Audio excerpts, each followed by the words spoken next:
beginner's mind reading, coming with beginner's mind. But while we're getting set up for this class, I'd like us to multitask. I'm going to give you a bunch of these. I want you to plaster them around the school. So at the beginning of semester, I said to my philosophy class, I said, you're all going to be part of a grand experiment. I shocked them the very first day. I said, there are going to be no tests. There are going to be no fill in the blanks. And what I'm interested is not in your answers. I'm interested in the questions that you bring to the table, how you engage with one another, and we're going to work together and learn together in a whole new way. And they had no idea what I was talking about.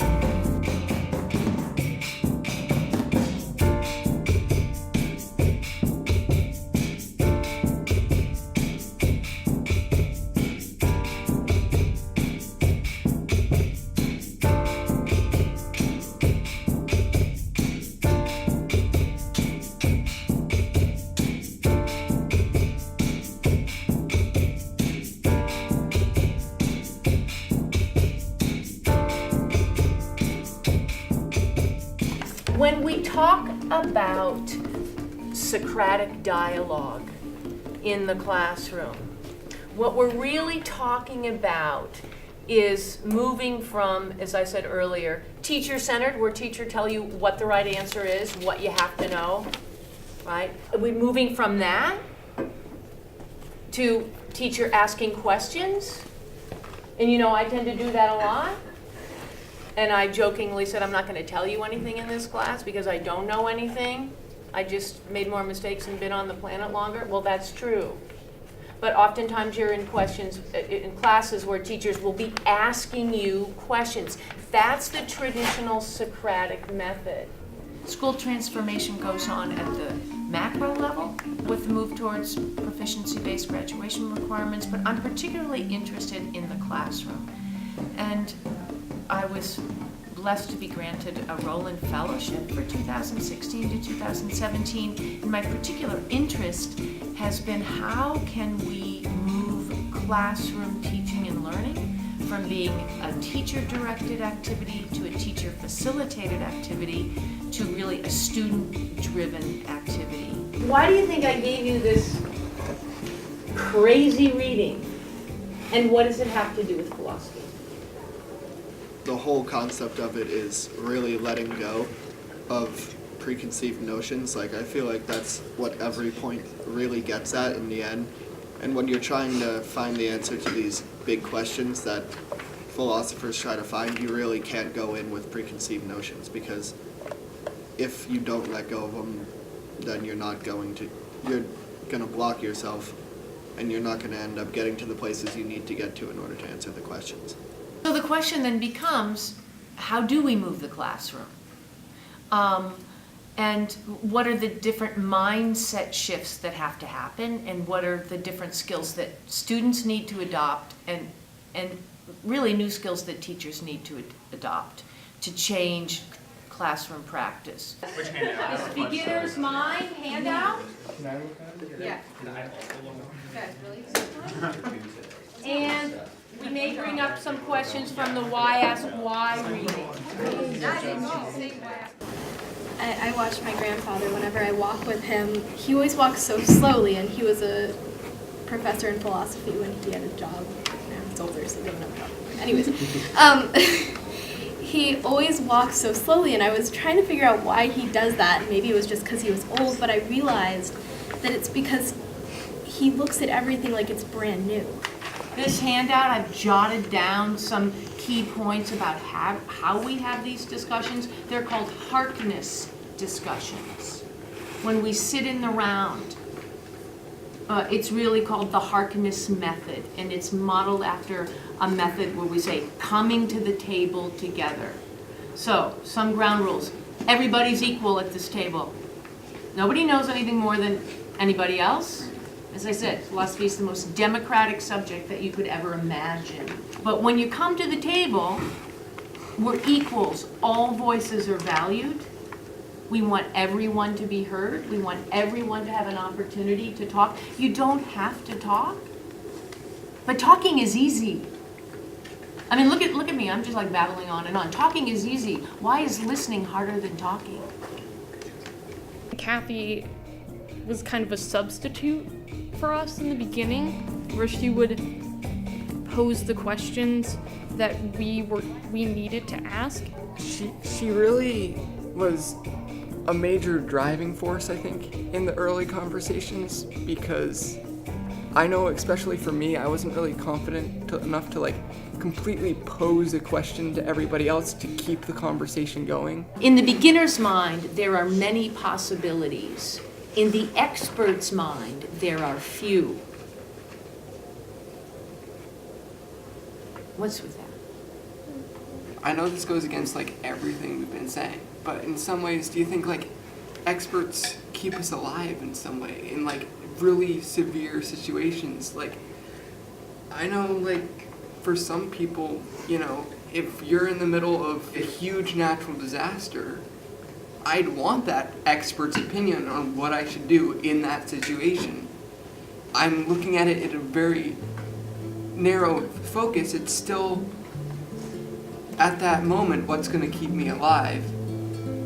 And it's like a different mindset in some way, I think. At Harwood, we're examining this and looking at how we can move our classrooms.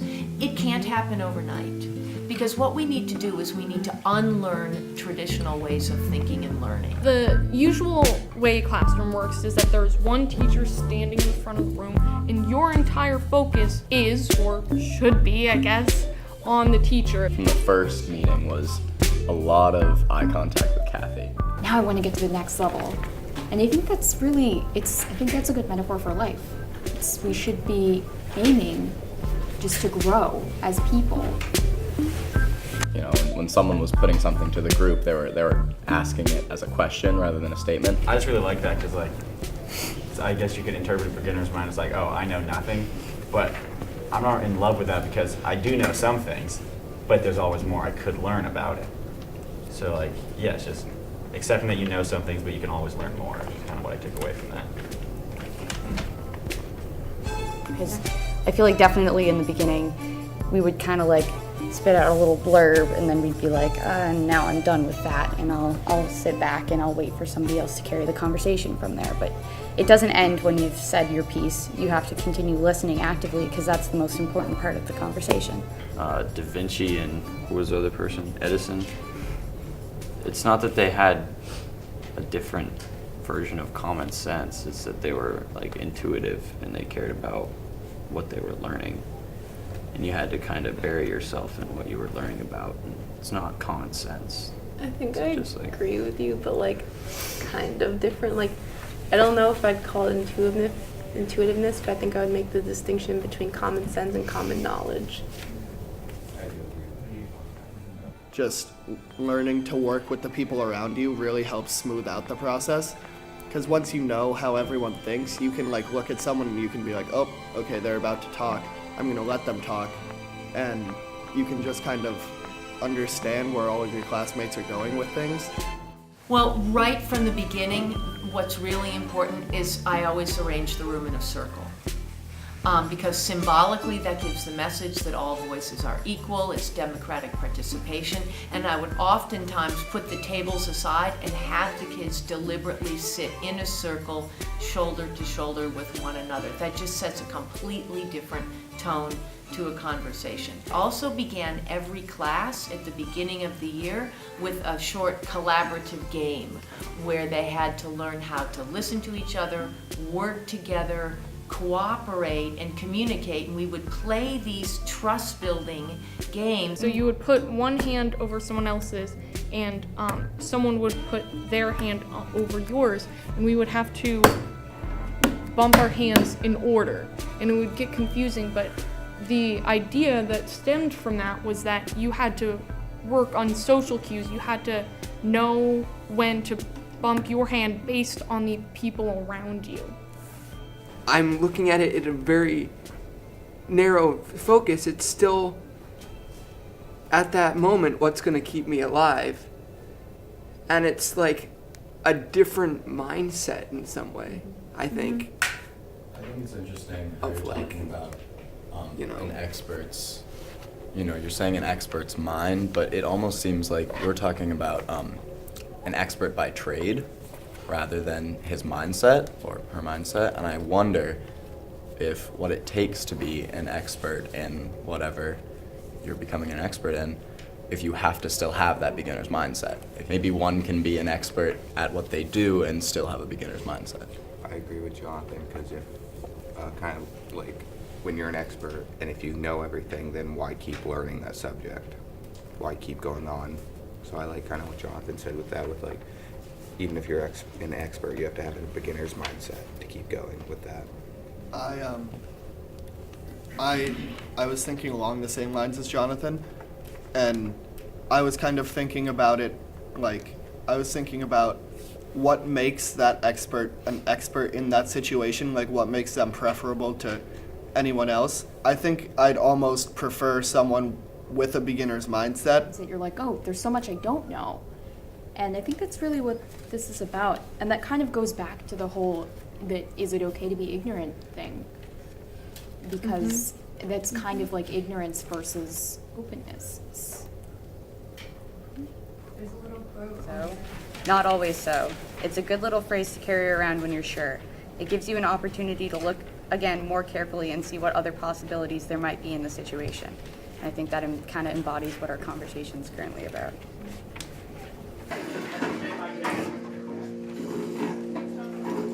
Let's talk about Monday and about this, Socrates Cafe.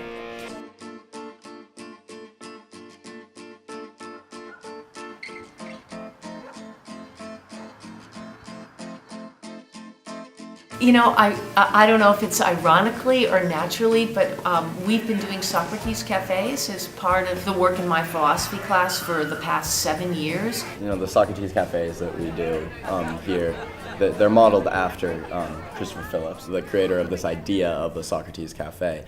And we have them in the area, and this one in Waitsfield we had it at the library, and we discussed the question of why are we so afraid of people who are different. The bottom line is we look for these questions that are timeless and timely, something that is pertinent today, and we break off into groups, with a couple facilitators per group, and we just, flesh out these questions together, and we try to come together to hopefully leave with more questions than we started with. I think that speaks to the power of this idea of collective dialogue. Sometimes we say in class, right, none of us is as smart as all of us. They know me pretty well. Now we're bringing this pedagogy, we say, working together collaboratively to seek a deeper meaning of a text or a problem, of a question, bringing it to the classroom. So the Harkness method takes this one step further.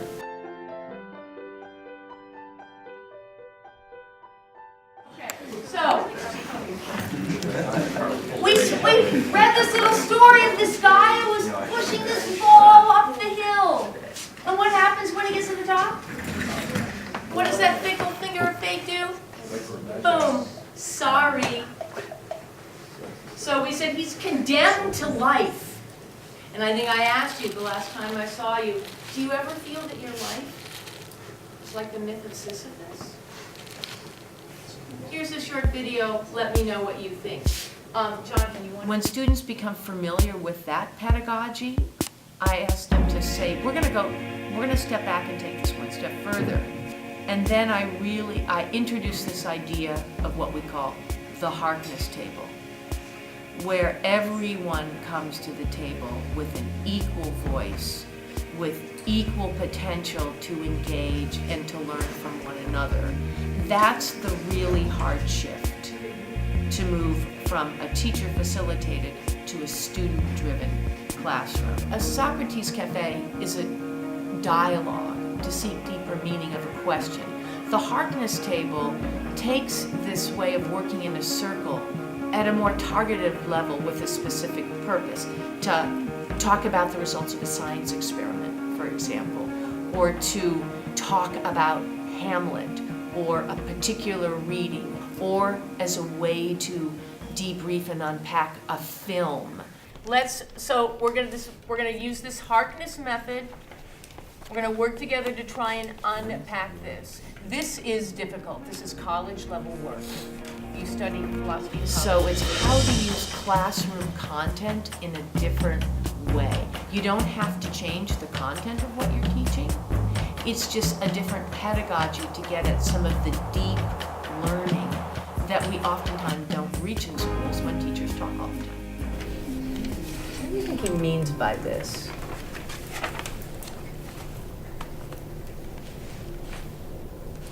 My first thought would be that, I mean, in terms of just talking about like the whole idea of like gods, like they're like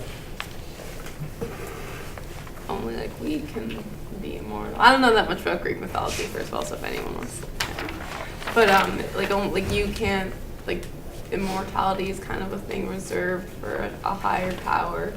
So the fact that he wanted to just be like, kind of like throw that out the window was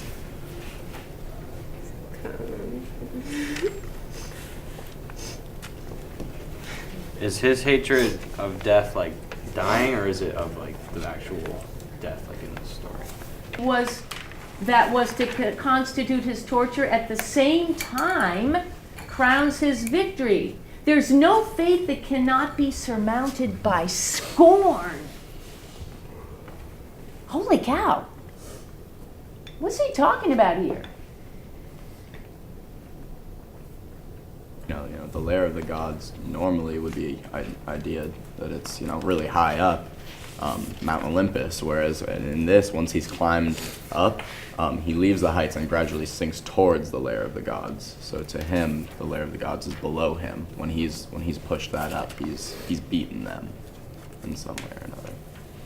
So is that to say, like, by pushing our daily boulders, we're like, surpassing the gods, like, in the fact that we could do that every day? I think that it's because he can do it happy. He's like beating them because he gets to the top and smiles, and he looks down and he's like, well, I did it. And that doesn't even matter, the fact that I did it and I'm proud and I'm happy, even though I have to do it every day for the rest of my time here. Like, I beat you because of that. Yeah, the gods definitely don't want him happy. Yeah, he's like, I Right. played your game and I came out of it happy. As long as he's happy, then they're not getting their way. Exactly. That's really interesting. Keep going with Just this. the, just the fact that he like pushed it up, and then after like however long he's been down there, he's not like begging them to change his punishment, or he doesn't like try to jump off the top of the mountain, or like the fact that he doesn't try and stop the rock from rolling down or stop himself from having to push it up is like him beating the gods and being like, you can't beat me because I'm just going to keep pushing the rock up until one day it's not there. It's only a punishment if you let it be a punishment. And that's what their goal is to try to punish him. So if you, don't let it get to you, then they'll never win. I kind of disagree with what he says at the top of the third paragraph on the second page, where it says, if this myth is tragic, that is because its hero is conscious. Because if he's conscious, if he's aware of the fact that they're doing this to him to make him unhappy, and he chooses to be happy, then it's not really a tragedy. I read that line as kind of more of a commentary on daily life as opposed to Sisyphus's life. Most people kind of think they're working towards something, and that gives them a reason to do it, and they don't really need to think about that reason much. They just know that they're doing it for something. But the fact that Sisyphus is conscious and knows that he's never going to work towards anything, even though he might eventually overcome that, it's still I feel like a pretty hard thing for him to grapple with. Where we're going with this, right, is that we can have these discussions where you guys are able to carry the whole discussion by yourselves. What's one thing that we need to work on in order to keep pushing that needle? Say that again. Asking questions. Okay. Continuing to ask each other probing questions. What does it mean to ask a clarifying question? What does it mean to ask a probing question? Teaching them to ask essential questions. And the other very important piece of this work is really to ask for student reflection along the way. It's a lot harder to open a thought up to the group. It's a lot, you could have your ideas challenged, you could have ideas that you are just like unfamiliar with. It's new territory. So being able to have that skill of opening up a question to the group is huge in terms of keeping the conversation going and in terms of gaining knowledge. I think we had moved from kind of that teacher-centric learning to teacher-driven by when we talked about the allegory of the cave. I remember thinking, wait, who's doing all the work here? I'm doing all the work. And I think that's really the jump for the teacher, is to help students learn how to ask the questions. Help them to learn how to, as you said, ask not only clarifying questions, but probing questions, and then begin to have that discussion amongst one another. That's the hardest transition.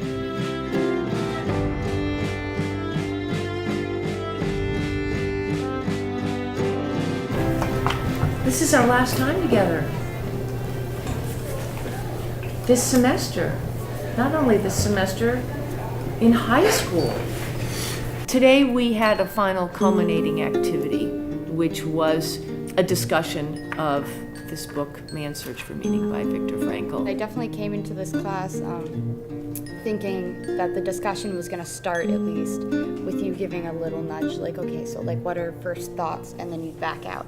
But we really got here and sat down, and then you were like, okay, begin. So this is not my discussion, right? This is your discussion. I want you guys to have fun. What I'm going to do is I'm going to do two things. I'm going to keep track of the time, and I'm going to be listening to you guys. I'm going to be listening. Do you come prepared? Do you have notes? Do you back up your comments with references to the text, specific pages or passages that you want to bring forward? Do you participate actively, but do you let others speak as well? I'd say halfway through the semester, it was really a lot of Socratic dialogue where I would be asking them the questions. I began to pull back and asking them to step up. Okay, so I'm turning this over to you. Begin. And from time to time, I may say something, and I may not. So anyone who wants to start can do so.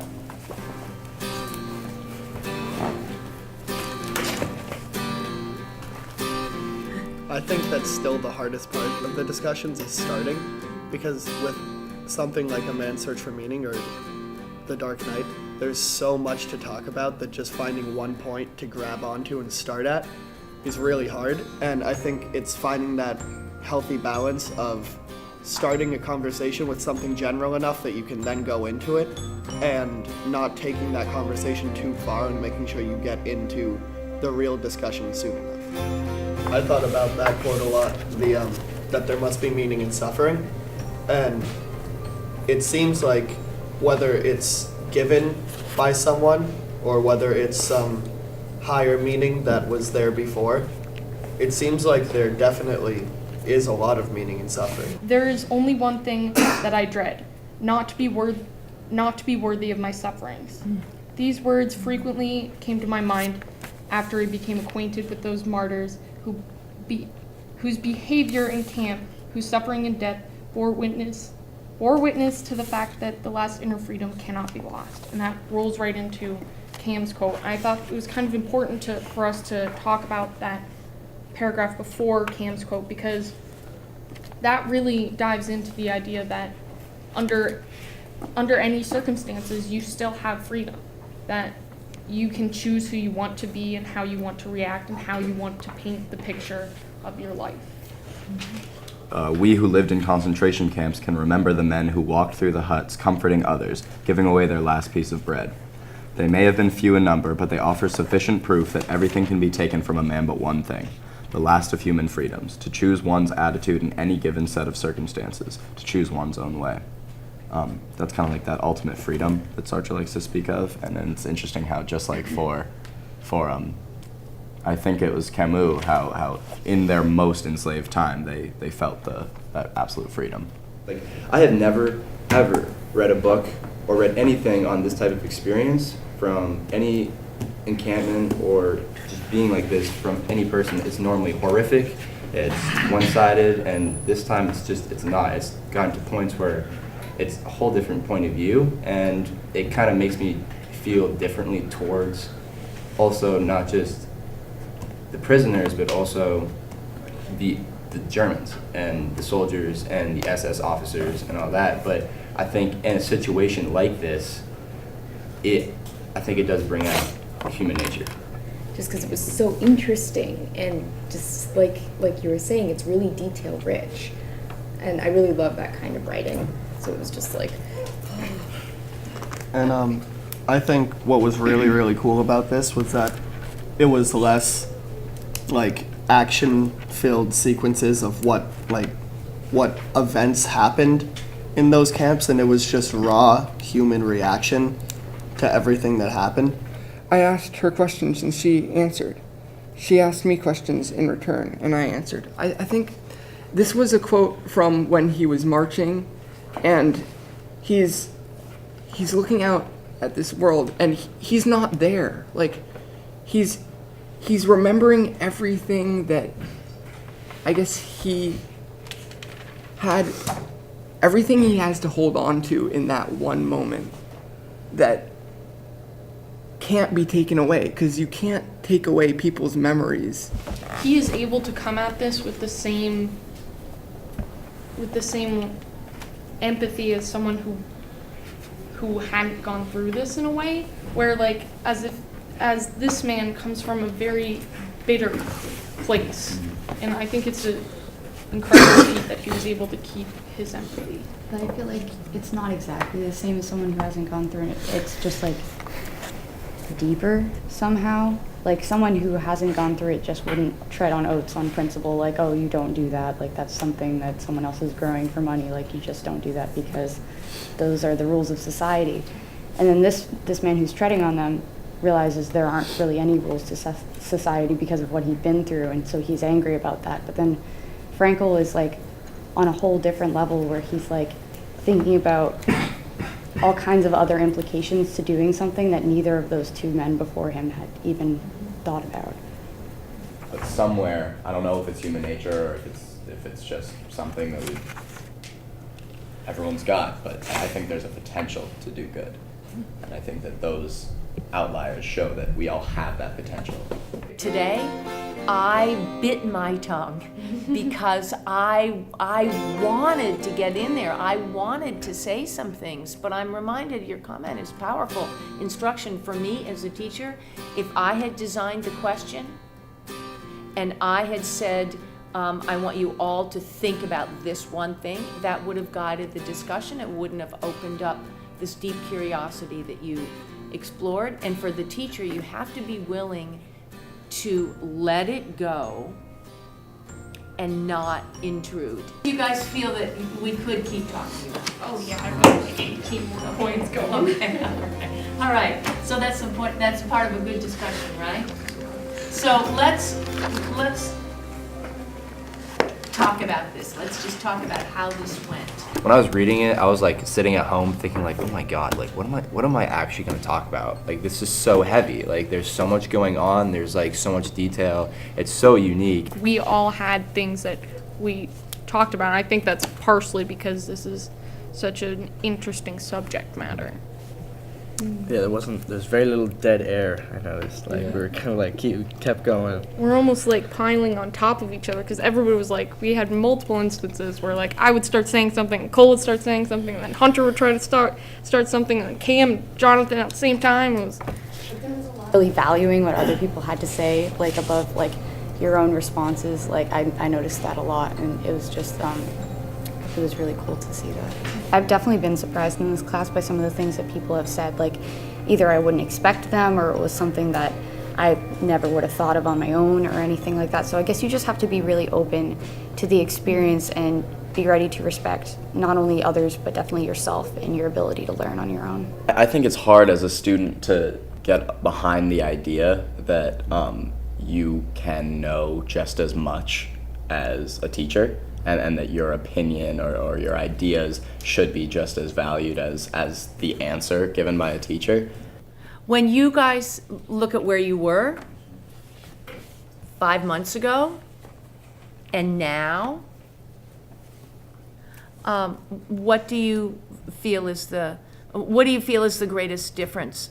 I think that this whole experience has really helped me see how much knowledge I can really gain from everyone else in this whole world, even people that are completely different from you. And you can gain stuff that in a classroom, a normal classroom, you just can't acquire any other way, I think. I mean, before, it was, like I was talking about earlier, it was very hard for me to follow others' flow of ideas as opposed to just saying what I want to say. But as the semester's gone along and I've learned to really listen to what other people have to say, it's opened up a lot more learning opportunities for me, and it's made me better at listening. What I love most about being an educator is watching students grow, watching young people grow, learning to exercise their voice, learning to become more open-minded, more tolerant, more curious. This pedagogy that is really our goal, where students drive discussions, is really about questioning and curiosity. What are students curious about? Not what do we as teachers think they need to know, but what do they want to know? And it's exciting to me, these sorts of discussions, these Harkness discussions, when they are done well.